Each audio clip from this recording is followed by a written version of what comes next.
अस्सलाम वालेकुम। आज के प्रोग्राम में हम दो ख़बरें हैं जिनको डिस्कस करेंगे। एक तो आर्मी चीफ़ और प्राइम मिनिस्टर दोनों ने उलमा कन्वेंशन से ख़िताब किया और दूसरा इमरान खान का मीडिया इंटरेक्शन है दोबारा मशरूत माफ़ी के हवाले से आज मज़ीद उन्होंने वजाहत की है। आर्मी चीफ़ प्राइम मिनिस्टर की तो स्टेटमेंट्स हमारे पास रिकॉर्डेड है, कैमरा के ऊपर वो सुनाएंगे। जो आर्मी चीफ़ है उनका बयान तहरीरी तौर पर हमारे पास है, जिसमें से कुछ मोटे मोटे नुकात आपको पढ़ के बताऊँगा। उन्होंने कहा कि अल्लाह के नज़दीक सबसे बड़ा जुर्म फ़साद फ़िल अर्द है। अब फ़साद के हवाले से कुरान पाक की बेशुमार आयात हैं, जिसमें सीधा सीधा पहले तो सूरह बकरा से स्टार्ट हो जाता है कि अल्लाह की ज़मीन पर फ़साद मत फैलाओ। फिर फ़सादियों को अल्लाह ताला दोस्त नहीं रखता। बेशुमार जगह पे इसका आपको ज़िक्र मिल जाएगा, हदीस में भी इसका तज़किरा आपको मिल जाएगा। लेकिन जो सबसे बड़ा इस वक्त चैलेंज ये है कि फ़साद ख़त्म करने वालों के लिए तरीक़ाकार क्या अपनाया जाए। उसके लिए एक आपको कौमी सतह के ऊपर कंसेंसस चाहिए। शायद पूरी पाकिस्तानी कौम में अगर 2-4 ऐसे 6 नुकात हैं ना जिसमें यकसुई मौजूद है, तो उसमें ये नुकता भी है कि ये फ़सादियों की पाकिस्तानी सरज़मीन पर इन ख़ारजियों की कोई जगह नहीं है। लेकिन एक जहाँ कमी रह जाती है वो हमारी सरकार के पास कौमी सतह की ऐसे मंसूबों की कमी है कि हमने 25-30 साल के अंदर इस सरज़मीन को इन खारजियों से पाक कैसे करना है। ये एक अफसोसनाक मुकाम है। इन ग्रुपों की ना कभी जगह होनी चाहिए थी। जैश, लश्कर, सिपाह एक कमज़ोर और नाक़िस हमारे जो फ़ैसला साज थे और वो लोग जो अहम ओहदों पर तैनात थे, जिसमें हमारे फ़ौजी अफसरान भी शामिल हैं, उन्होंने इन ग्रुपों को पहले पाकिस्तानी सरज़मीन पर बनने दिया, फिर इनको मार के धकेला गया ज़रब अज़ब के ज़रिए, तो फिर किसी ने दोबारा आबाद कर लिया। वो आबाद करने वाले भी दोबारा से इस्टेब्लिशमेंट और सिविल दोनों कसूरवार थे। अब दोबारा ये अलमिया और ये चैलेंज हमारे सामने और हमें इससे निपटना है। तो निपटने के लिए एक ऐसा प्लान होना चाहिए कि फिर ये सरज़मीन पर रहें नहीं, मुकम्मल इनका सफाया हो जाए। पाक फ़ौज फ़साद फ़िल अर्ज़ के ख़ात्मे के लिए जिद्दोजहद कर रही है। शरीयत ये बड़ी इंपॉर्टेंट स्टेटमेंट है। जो शरीयत और आइन को नहीं मानता, हम इसे पाकिस्तानी नहीं मानते। अब ये दोनों लफ्ज़ बुनियादी तौर पर बड़ा ही मैटर करते हैं पाकिस्तान के लिए।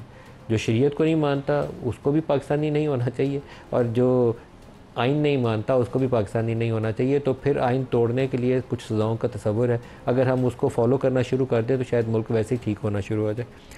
हम लोगों को कहते हैं कि अगर एहतजाज करना है तो ज़रूर करें, लेकिन पुरअमन रहें। दुनिया की कोई ताकत पाकिस्तान को नुकसान नहीं पहुंचा सकती। पाकिस्तान पर लाखों आसिम मुनीर, लाखों सियासतदान और लाखों उलमा कुर्बान। पाकिस्तान हम सबसे ज़्यादा हम है। ये मुल्क कायम रहने के लिए बना है। किसी ने पाकिस्तान में इंतशार की कोशिश की तो रब्बे करीम की कसम हम इसके आगे खड़े होंगे। आर्मी चीफ़ और इसके अलावा भी उनकी काफ़ी इंपॉर्टेंट स्टेटमेंट्स हैं। प्राइम मिनिस्टर ने भी इस मौके के ऊपर खिताब किया और 9 मई को उन्होंने कुछ रोज़ पहले उन्होंने कहा था कि बहुत ही दिल खराश था वो मंज़र, ना किसी आँख ने देखा ना किसी कान ने सुना। वो आर्मी चीफ़ के ऊपर जो क्रिटिसिज्म था उसका तज़किरा किया। आज उन्होंने कहा कि 9 मई बहुत दिल खराश था। सुनिए क्या कह रहे हैं। 9 मई का वाक़या आपके सामने है। इससे ज़्यादा दिलखराश वाक़या पाकिस्तान की तारीख में कोई नहीं हुआ। वो लोग जो पाकिस्तानी होने का दावा करते हैं और उस लिबादे में दुश्मनी कर रहे हैं, हमें उनको पहचानना है, उनका मुकाबला करना है। सोशल मीडिया पर जो झूठ बोला जाता है, हकायक को मस्ख किया जाता है, जो गाली गलोच का बाजार गर्म है, ये सिपासलार फौजी अफसरान, उनको आज सोशल मीडिया पर जिस तरीके से बेहुरमती की जा रही है, ये काबिल अफसोस है। इसमें कोई पॉलिटिकल डिवाइड नहीं होनी चाहिए, इसमें इत्तेफाक राय होना चाहिए कि सोशल मीडिया को आपको अक्लमंदी से इस्तेमाल करना, आग लगाने के लिए इस्तेमाल नहीं करना।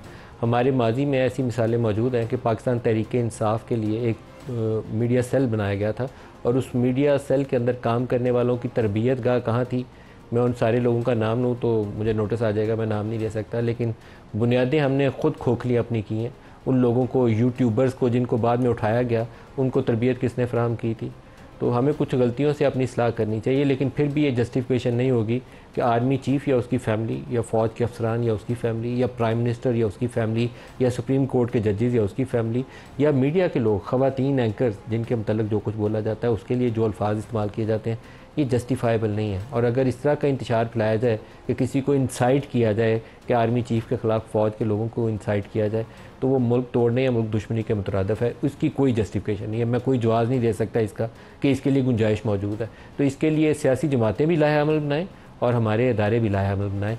लेकिन ये चीज़ डंडे से ज़्यादा हिकमत अमली से दुरुस्त होगी। डंडा तब इस्तेमाल होता है कि सारे ऑन बोर्ड हो और एक छोटा सा फसादी ग्रुप जो है ना, छोटा सा 100 में से 2 लोग हों जो फसाद फैला रहे हो, वहाँ डंडा काम आता है। लेकिन 100 में से 25, 30, 50 लोग फसाद फैलाने वाले हो जाएं, फिर डंडा फैलाना मुश्किल हो जाता है। हमें हिकमत से काम लेते हुए, दनाई से काम लेते हुए इस चीज़ को दुरुस्त करने की कोशिश करनी चाहिए। बरतानिया में चंद एक इंतशार पसंदों ने वो इमिग्रेंट्स के ख़िलाफ़ फसाद फैलाने की कोशिश की। वहाँ जो नई बरतानवी हुकूमत है, अभी उसको 4 दिन नहीं हुए बने हुए, उन्होंने कानून का सहारा लिया, कानून के ज़रिए सज़ाएँ देनी शुरू की हैं। और हमारे यहाँ मसला ये है कि हमारे यहाँ कानून भी कोई नहीं है और फसादियों की तादाद भी काफ़ी ज़्यादा है। हर एक ही अपनी एक नई मस्जिद बनाने की कोशिश करता है, उसी वजह से हमारे लिए चैलेंजेस भी बहुत ज़्यादा है। एक प्राइम मिनिस्टर का और स्टेटमेंट आपको सुनाना चाहता हूँ। मौजूदा हुकूमत के मतलब मेरी राय ये है कि 8 फरवरी के इंतखाबात के नतीजे में शहबाज शरीफ साहब की हुकूमत तो बन चुकी है, लेकिन पाकिस्तान के दाखिली हालात की वजह से जो फॉर्म 45 और 47 का इशू है इंतखाबात की क्रेडिबिलिटी के हवाले से, ये अनपॉपुलर गवर्नमेंट है। और वो कोई बड़ी साफ़ सुथरे इलेक्शन से बनी हुई हुकूमत भी होना, जिसके सामने चैलेंजेस, इकनॉमिक चैलेंजेस बहुत ज़्यादा और उसको सख्त इक़्तिसादी इक़दामात लेने पड़े, वो भी अनपॉपुलर हो जाती है लोगों की नज़रों में। इन्होंने सैलरीड क्लास पे जो टैक्स लगाया, दूध पे टैक्स लगाया, उसके नतीजे में ये पॉपुलर नहीं रह सकते। लेकिन मौजूदा जो हुकूमत है, इसके लिए सबसे बड़ा चैलेंज इंतखाबात की क्रेडिबिलिटी का है। तो अब उससे बचने के लिए शहबाज शरीफ साहब ऐसे वो तारीफ़ी जुमले जो हैं वो इस्तेमाल करते हैं। यहाँ से कुछ अर्सा पहले बाराकोह में एक पुल का इफ्तिताह हो रहा था, तो इन्होंने कहा आर्मी चीफ़ का भी शुक्रगुज़ार हूँ, फ़ौज के सिपाहसलार का शुक्रगुज़ार हूँ, farmer army chief general Bajwa का भी शुक्रगुज़ार हूँ। कोई बंदा जितने याद आ सकते थे उन्होंने सारों का शुक्रिया अदा कर दिया पुल के इफ्तिताह के मौके पर। तो आज तो आर्मी चीफ सामने बैठे हुए थे, तो उन्होंने पूरी कोशिश की कि जितने तारीफ़ी जुमले बोल सकते हैं कि कुरान पाक वो हाफ़िज़ कुरान है, तो कुरान पाक इनके हिफ्ज़ भी है और वो नूर इनके अंदर से नज़र भी आता है। बस उनके हाथ पे बैत करने की कसर थी। मुझे लगता है कि वो प्रोग्राम के बाद जब कैमरे बंद होंगे तो हो सकता है शहबाज साहब ने बैत भी कर ली हो। दिखाइएगा जी क्या कहा उन्होंने।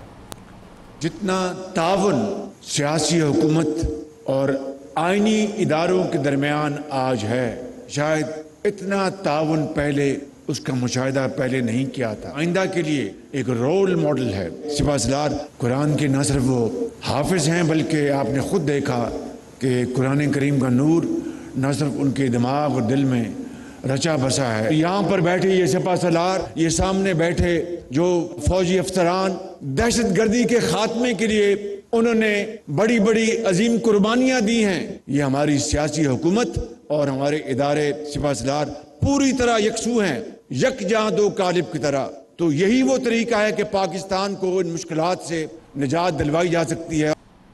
जो आज प्रोग्राम में हमारे साथ शुक्र है मोहसिन शाहनवाज रांझा साहब हैं PMLN से, ऑन अब्बास बप्पी साहब हैं PTI से, और शर्जील मेमन साहब हैं वज़ीर इत्तलात से। इन सबको प्रोग्राम में खुशामदीद कहता हूँ। रांझा साहब, जो आज चैलेंजेस जिनका तज़किरा किया गया, दहशत गर्दी, फसाद फिल अर्द, ये चैलेंजेस हमारे सामने बड़े अरसे से हैं, लेकिन हम कभी एक ग्रुप को कहते हैं ये पाकिस्तान दुश्मन है, एक को कहते हैं ये पाकिस्तान के अंदर नहीं करता, बाहर जाके करता है, फिर मार के भगाते हैं हम, सैकड़ों जवान हमारे कुर्बानियाँ देते हैं, फिर ला के बसा भी लेते हैं। कोई आपको अकाउंटेबिलिटी का प्रोसेस भी बनाना चाहिए।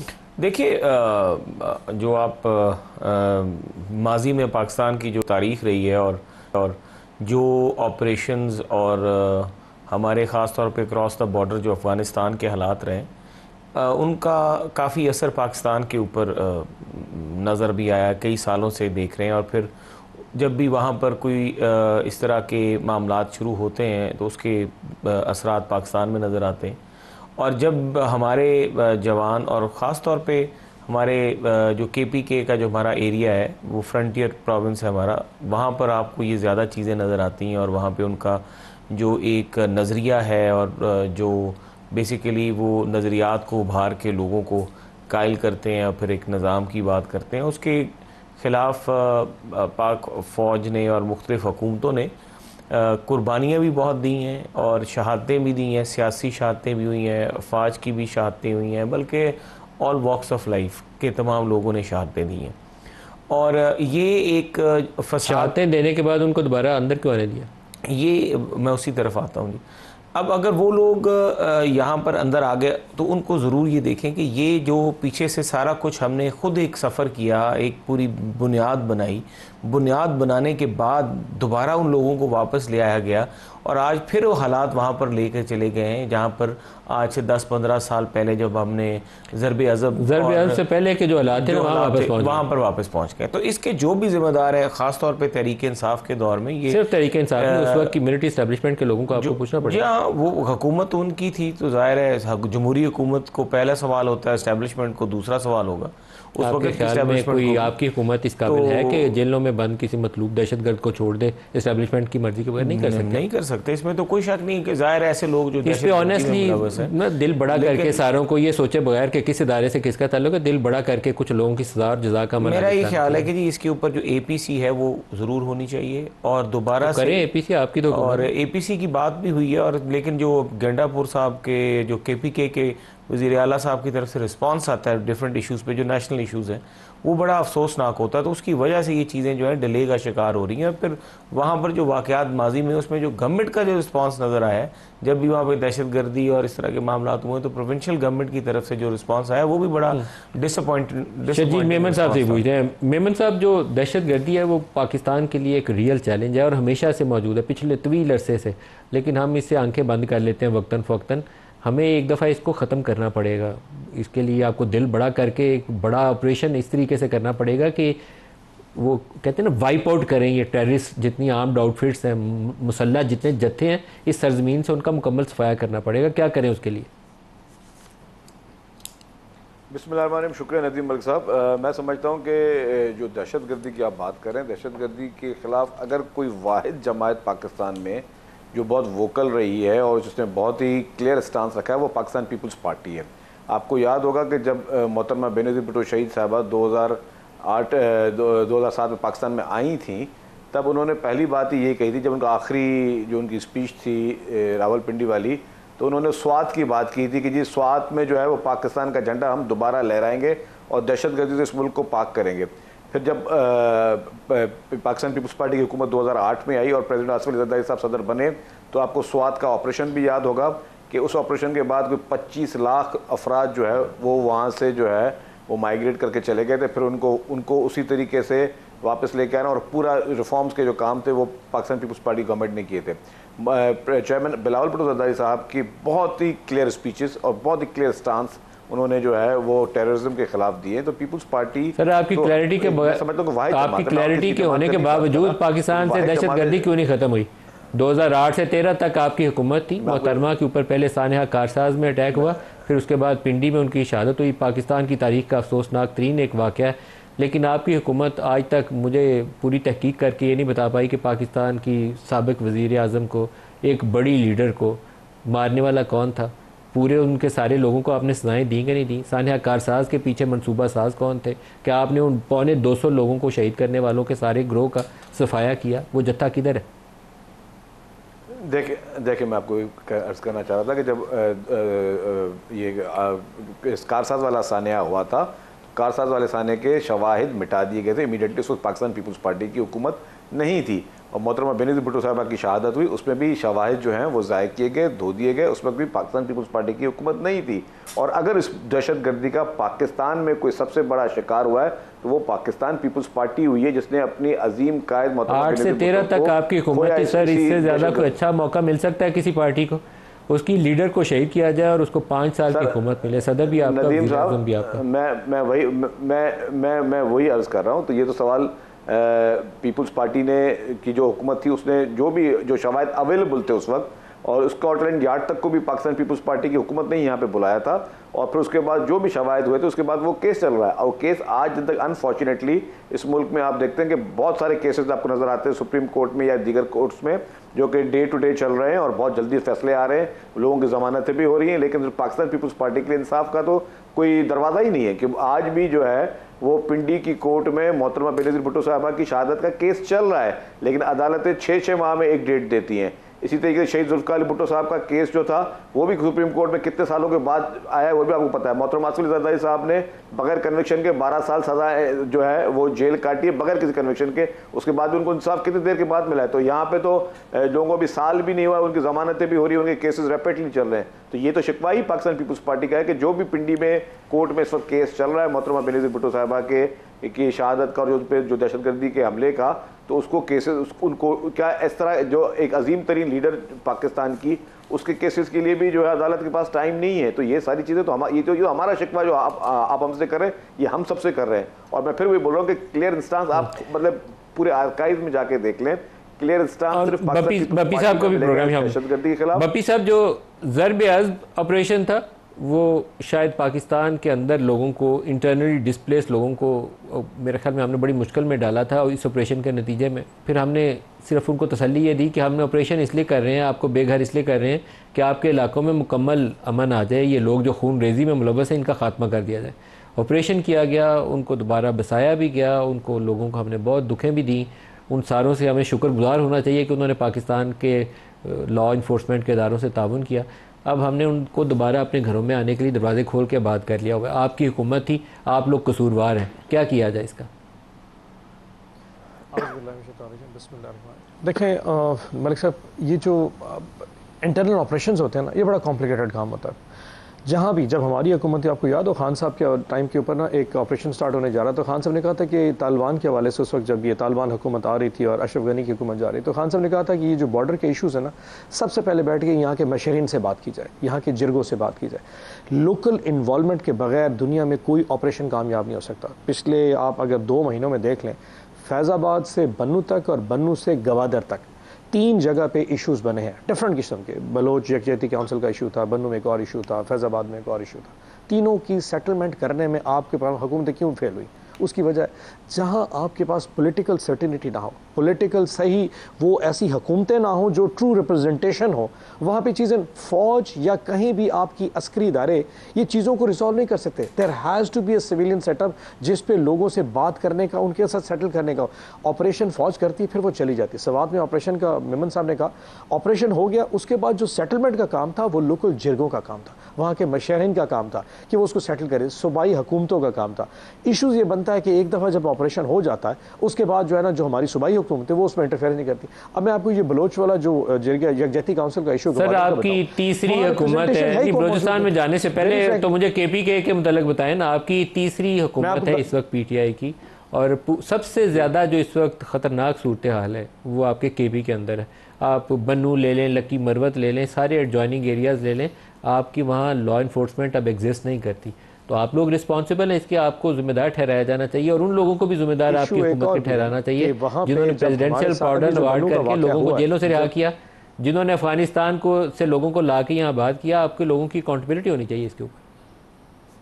मलिक साहब, जब ये बन्नू का इशू बना ना, तो उस वक्त जो इशू, आप उसके बारे में बात करने के ऊपर ये ना हो कहीं आपका प्रोग्राम ही बैन हो जाए, बट इशू ये कि वहाँ सूबाई हुकूमत और लोकल इन्फोर्समेंट एजेंसीज थी, उनकी आपस में कोई इंटरेक्शन ही किसी किस्म की वहाँ पे मौजूद नहीं थी। अब एक वहाँ पे खुद कुछ हमला होता है, हफ्ता 10 दिन पहले हमारे बहुत सारे लोग फौजी भी और बहुत सारे सिविलियंस भी शहीद हो जाते हैं। उसके बाद ये बन्नू अमन जब मार्च हो रहा था, तो वहाँ पर लोकल जो एक गवर्नमेंट थी उसको थोड़ा सा ना हमें सपोर्ट करना चाहिए था। समहाउ वो इतना सेंसिटिव हो गया था कि लोकल गवर्नमेंट खुद परेशान हो गई कि यहाँ पे किस हद तक आगे जाना है। देखिए, आपको थोड़ा सा इदारों को, अपना इदारा कहता हूँ, इलाकों को समझना पड़ेगा। हर जगह पंजाब नहीं होती कि आप डंडा उठाएं और मारना शुरू कर दें। 12 साल की कहानी पूछ रहा हूं, 11 साल की पंजाब वाला कॉन्सेप्ट नहीं चलेगा ना। आप पंजाब में डंडा उठा दे, जिसको उठा के जहाँ पे लेके चले जाए, आपको एक हफ्ते MNA ना मिले, कोई पूछने वाला नहीं है। आप उसकी गोली में फायर मारें, ये 11 साल की आपकी KP की हुकूमत आपकी नाकामी है। नॉट वर्क इन KP ना, ये बलोचिस्तान में नहीं होगा। अब आपको पता है जो बलोचिस्तान में गवादर का जो MNA वहाँ के जो लोकल हैं वो पाब्लो एस्कोबार है, वो ड्रग लॉर्ड है, उस पर लोगों को एतबार नहीं है, वो किसी से बात ही नहीं करेंगे। सो आपको लोकल जो अमायदीन है उनको रिस्पेक्ट देनी पड़ेगी, और उन अमायदीन के लिए जहाँ वो जो बेसिकली जो अब गवर्नमेंट बलोचिस्तान में जो गवर्नमेंट है उसकी अपनी क्या वहाँ पे कॉन्सेप्ट है, उसको जिस तरीके से वहाँ बिठाया गया है, people don't have any respect for it. हमारी अगर KP में गवर्नमेंट है, अगर अली मीन गंडापुर के साथ है, अली मीन को इन्फोर्स नहीं किया जाता, पाकिस्तान के शहरी को इज्जत देनी चाहिए। लेकिन मेरा आपसे अभी भी सवाल बरकरार है कि 11 साल आपकी हुकूमत नाकाम हुई है KPK के अंदर। सबसे ज़्यादा ऑपरेशन जिन इलाकों में किए गए, पूरी ट्राइबल एरिया में किए गए, स्वार, दीर, बुनेर में किए गए, आपकी हुकूमत थी ना, आपने उसके बाद इलाके संभालने थे। 11 साल से आप हुकूमत में, सबसे एंड यू फेल्ड। एक चीज़ करूँ, सबसे बड़ा जो इशू बना था हमारे लिए वो था जब अशरफ गनी साहब वहाँ से भागे थे और तालिबान की हुकूमत आई थी। उस वक्त कौन सा बड़ा इशू KP में बना था, हमने कंट्रोल किया था। सबसे पहले इमरान खान साहब की गवर्नमेंट है, उस वक्त महमूद खान साहब हमारे चीफ मिनिस्टर थे, उन्होंने वहाँ पर लोकल जितने माहिदीन उनसे बात की थी कि ये आपके इशूज़ है, हम रिस्पेक्ट करते हैं। हम वो हुकूमत हैं जिसने फाटा की मर्जर करके उन्होंने कहा था यार हमारे इशूज़ हैं, आपको हम सूबाई हुकूमत के दायरे में लेके आते हैं ताकि जो अंग्रेज़ का कानून उसको ख़त्म करके आपकी कहां लॉ इन्फोर्समेंट है? This is how we work it out. आपको लोगों के साथ बैठ के बात करनी पड़ेगी। सब 11 साल में आपकी लॉ इन्फोर्समेंट बेहतर होनी चाहिए। KP में काम नहीं करेगा कम से कम। सर 11 साल में आपकी हुकूमत है ना, डंडा तो छोड़े, कहते हैं फौजी भाइयों को कि वहाँ जाए ना, लेकिन आपकी लॉ इन्फोर्समेंट कहाँ है बताएं मुझे। मैं यहाँ कहता हूँ ऑन एयर बैठ के कहता हूँ फौज ना लगाएं, वहाँ जब सवात KPK की हुकूमत खुद संभाल लेगी, बताएं कहाँ है लॉ इन्फोर्समेंट। जब सूफी मोहम्मद साहब का इशू बना था सफात के अंदर, वहाँ पे जब ऑपरेशन किया गया था, ऑपरेशन के बगैर कुछ नहीं हो सकता, that is perfectly fine. Once they leave out, फिर आपको सूबाई हुकूमत को इन्फोर्स करना पड़ेगा। इशू ये बनता है कि जब हम मेजर डिसीजन के लिए जाते हैं, फिर इशूज़ आ जाते हैं कि ये जो लोग हैं जिनके साथ आप बात करें ये दहशतगर्द हैं, इनके ऊपर फलाने इशूज़ हैं। अब इतना सेंसिटिव और कॉम्प्लिकेटेड रेड लाइन्स आ जाती, ड्रॉ हो जाती हैं, जिसको ना कोई सूबाई हुकूमत क्रॉस कर पाती है, ना वो बात कर पाती है यार इनके साथ कैसे, इनके साथ तो मतलब बहुत पीछे बड़े बड़े इनके केसेस खड़े होते हैं। वो इतनी कॉम्प्लिकेटेड है कि समवेयर इदारे को और सूबाई हुकूमतों को इकट्ठे चलना पड़ेगा। इशू एक ऑपरेशन के बाद वो निकल जाते हैं, सुबह केवल बैठी होती है यार इनके साथ बात करें, कल को फिर ये हमारे साथ कोई प्रॉब्लम ना क्रिएट हो जाए। आई थिंक ये जो इंटर अमेलगमेशन है between the institution and the local government has to be more strengthen.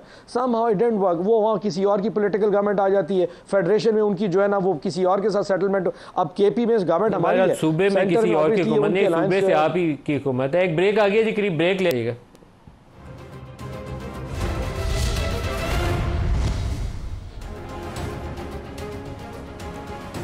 Welcome back.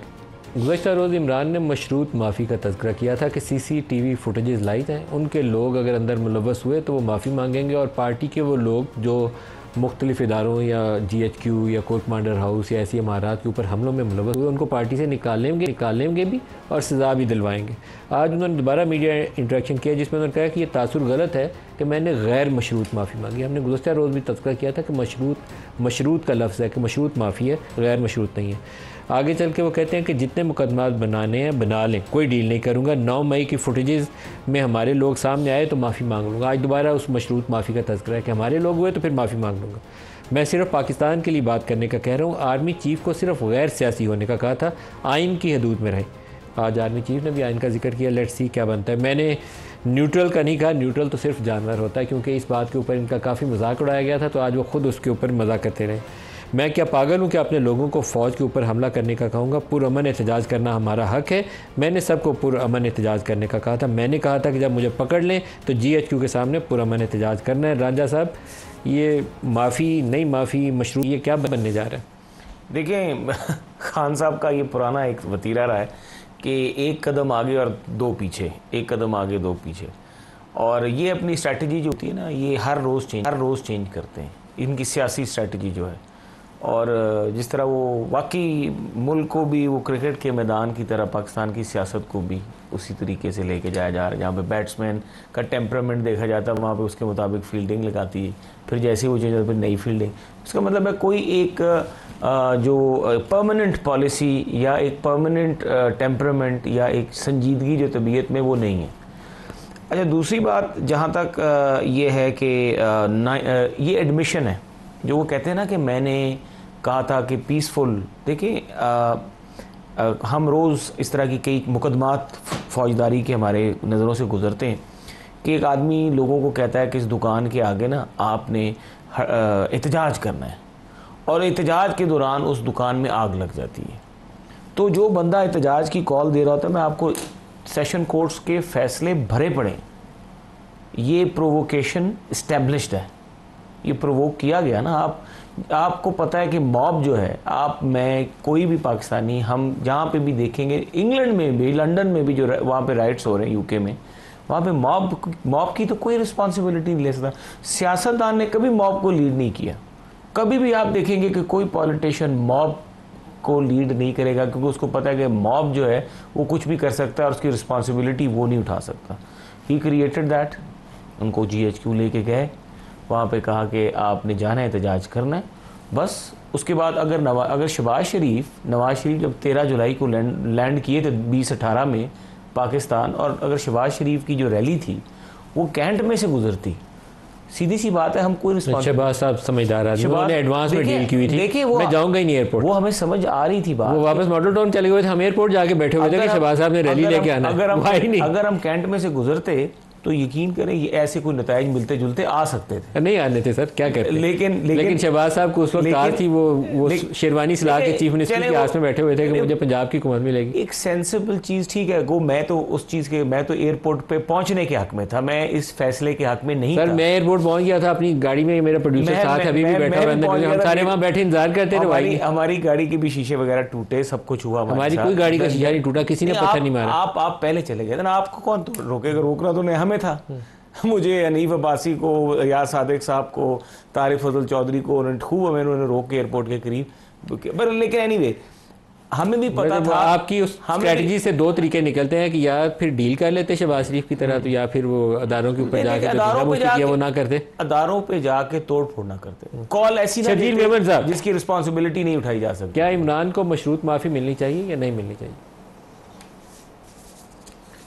देखिए नदीम साहब, मैं कहता हूं कि इस मसले का हल ज़रूर निकलना चाहिए, क्योंकि हमें मुल्क को आगे लेकर चलना है। लेकिन जो चीज़ें रेड लाइन है मुल्क की, उस पर बात होनी चाहिए। जब ये 9 मई का वाक़या हुआ था, चेयरमैन बिलावल भुट्टो ज़रदारी साहब ने नेशनल असम्बली के फ्लोर पे पहली बात ये कही थी कि ये बहुत ही अंदोनाक वाक़या है और इस पर इमरान खान को माफ़ी मांगनी चाहिए। ये चेयरमैन साहब की ये क्लियर उन्होंने बात थी। लेकिन जहाँ तक ये बात है ना, देखिए इससे पहले कोई भी टॉपिक को उसको मैं थोड़ा मर्ज करूँगा। आपने इससे पहले तशद्दुद की बात की, तशद्दुद में हमारा ताल्लुक नहीं था।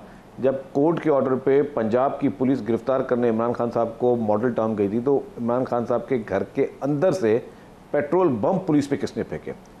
और मुझे ये बताएंगे, पाकिस्तान में आपने भी सियासत को देखा, कौन से सियासी लीडर को गिरफ्तार करने गए हैं और वहाँ पे पुलिस पर पेट्रोल बमों पर हमला हुआ है?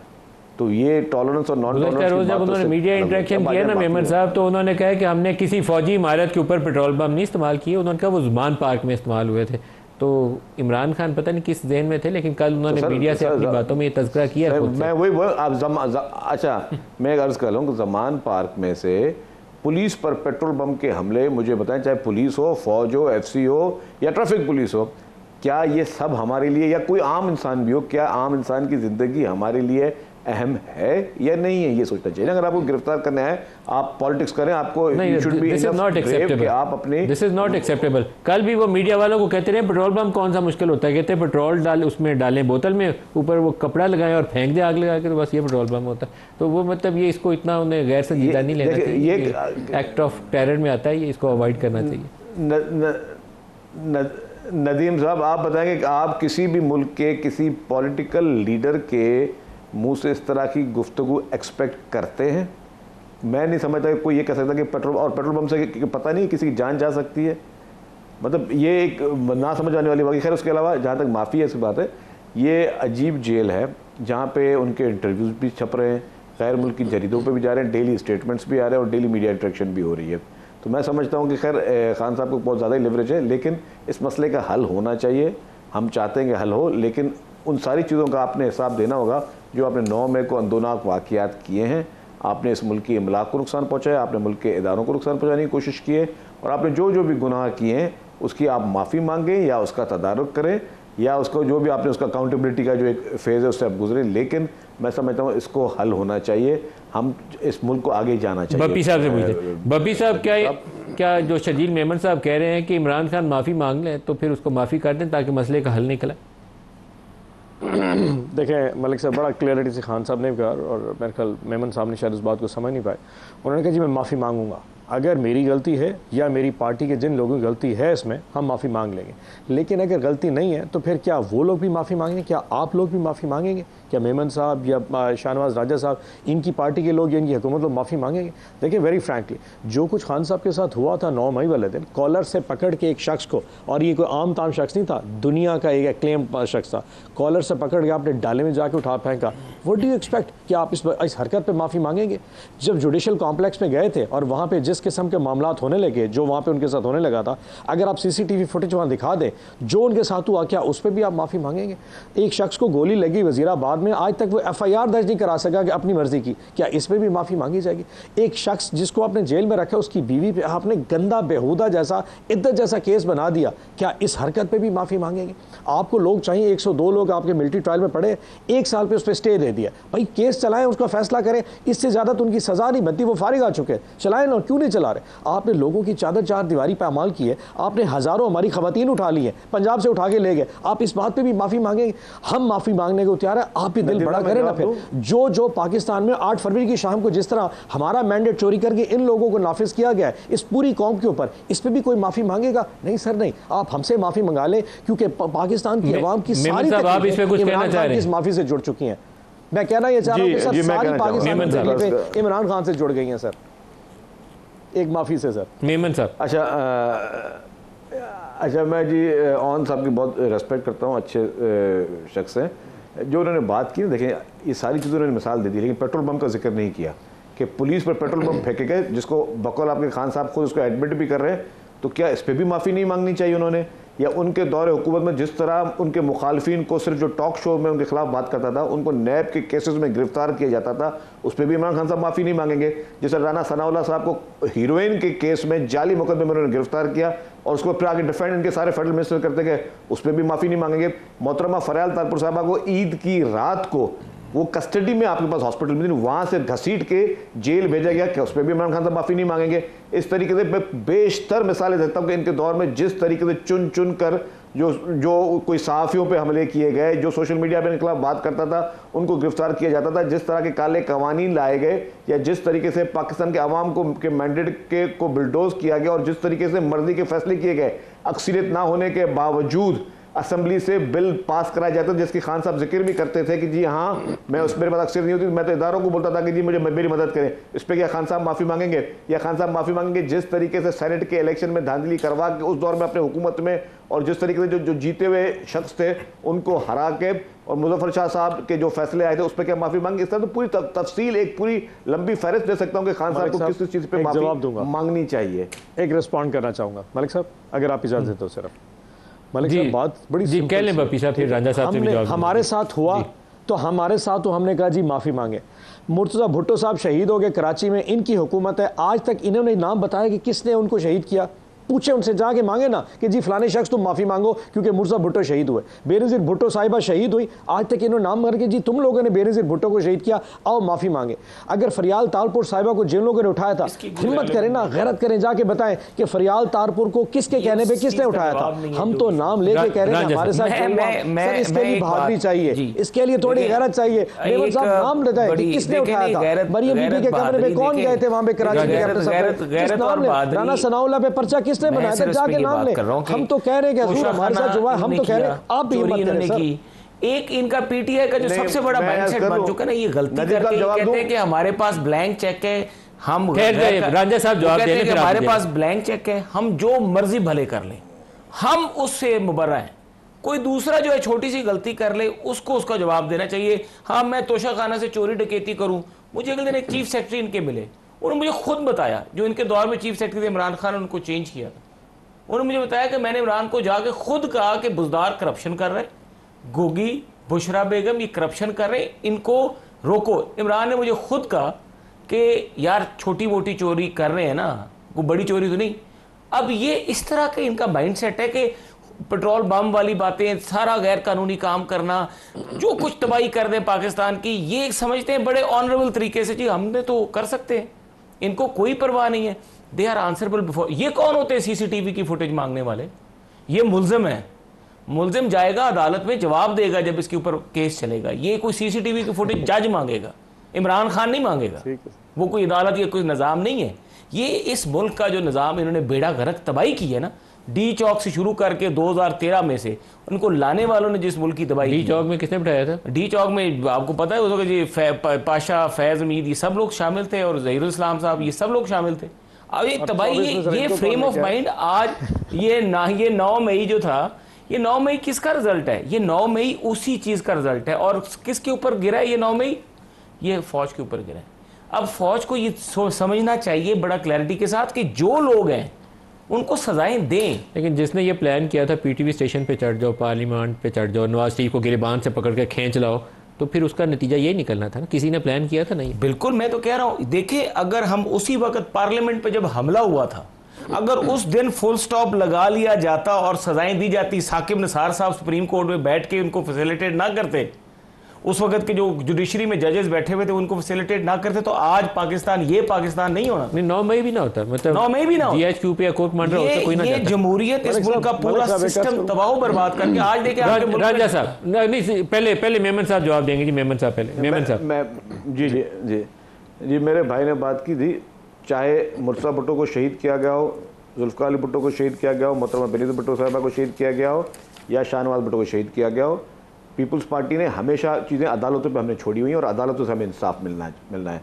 जहाँ मोहतरमा फ़रियाल तालपुर साहबा की जेल में जो ईद की रात को लेकर जाने के बाद बकौल इनके, अगर ये अभी इनडायरेक्टली या डायरेक्टली ये कहना चाहते हैं कि हमारा हाथ नहीं था या राना सनाउल्लाह में हमारा हाथ नहीं था, फिर माने कम से कम ये तो माने कि ये डमी प्राइम मिनिस्टर थे, इनके हाथ में कुछ नहीं था, ये गलत मैंडेट के साथ आए थे। 2018 के इलेक्शन में इन्होंने धांधली करके इक़्तिदार लिया था और ये किसी के इशारों पे इनको इक़्तिदार मिला था, इनका अपने मैंडेट नहीं था, इनके पास इखलाक की जुर्रत नहीं थी कि वज़ीर आज़म थे, और फिर जो भी इन्होंने जितने फैसले किए ये कोई और चलाता था, इनके हाथ में कुछ भी नहीं था। फिर माने सही ना, फिर आके उस वक्त टीवी पे आके खान साहब खुद और फिर बोले कि मैं आगे टीवी पे आके किसी के प्रेशर में आके अगर मैं अपने मुखालफों को गालियाँ देता था या मुखालफों पर इल्ज़ाम लगाता था तो ये मैं किसी के प्रेशर में करता था, मेरी अपनी अखलाक की जुर्रत नहीं थी, मेरे अपने अल्फाज नहीं थे, मैं किसी का स्क्रिप्ट पढ़ता था और फिर उसका क्या उसकी माफी मांगे ना आके जी हाँ मैंने गिरफ्तार करवाया।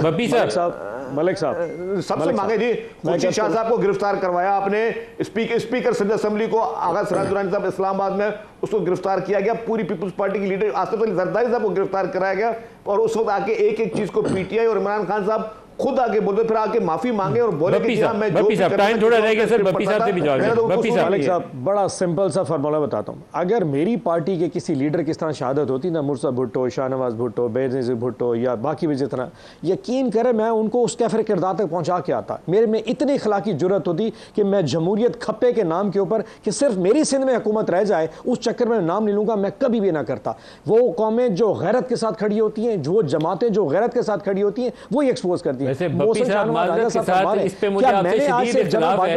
आसिफ अली जरदारी की सियासत में मैं एक काम की तारीफ करता हूं और मैं कहता हूं कि मोहतरमा की असैसिनेशन के बाद उन्होंने जो पाकिस्तान खपे का नारा लगाया वो सबसे अच्छी मूव थी। आप माजरत के साथ मेरा आपसे डिसएग्रीमेंट है इस मुद्दे के ऊपर। सबसे पहले पाकिस्तान को जिस पार्टी ने कैंपेन स्टार्ट की, अगर वो यही फर्क है, तो आज यही फर्क है नदीम साहब, यही फर्क है कि बाजवा का नाम लेके गुजरांवाला जलसे में किसने काम आसिफ अली जरदारी साहब जो डीजी आईएसपीआर को पीटीआई का स्पोक्सपर्सन कौन कहता था? सबसे पहले फौज को मिलान करने का काम, सुप्रीम कोर्ट की दीवारें फैलाने के वहां जजों को वहां से घसीटने का काम, ये किस पॉलिटिकल पार्टी ने किया था? ये कि चीजें अंडर द कारपेट चीजें खत्म नहीं हो सकती। मैं बार-बार इसलिए कहता हूं लाइन में कह सकते टाइम खत्म हो गया। देखिए सुप्रीम कोर्ट ने फैसला कर दिया, इन्वेस्टिगेशन की। देखिए मेरा एक ही लाइन है कि 9 मई जिन्होंने किया है उनको कोई भी जवाब नहीं, सारा कुछ वो जाएं अदालतों में, उनके खिलाफ कार्रवाई होनी चाहिए। मोहसिन शाहनवाज साहब और नवाज बप्पी साहब और सबका बहुत शुक्रिया। आज के लिए इतना इजाजत दीजिए। अल्लाह हाफिज़।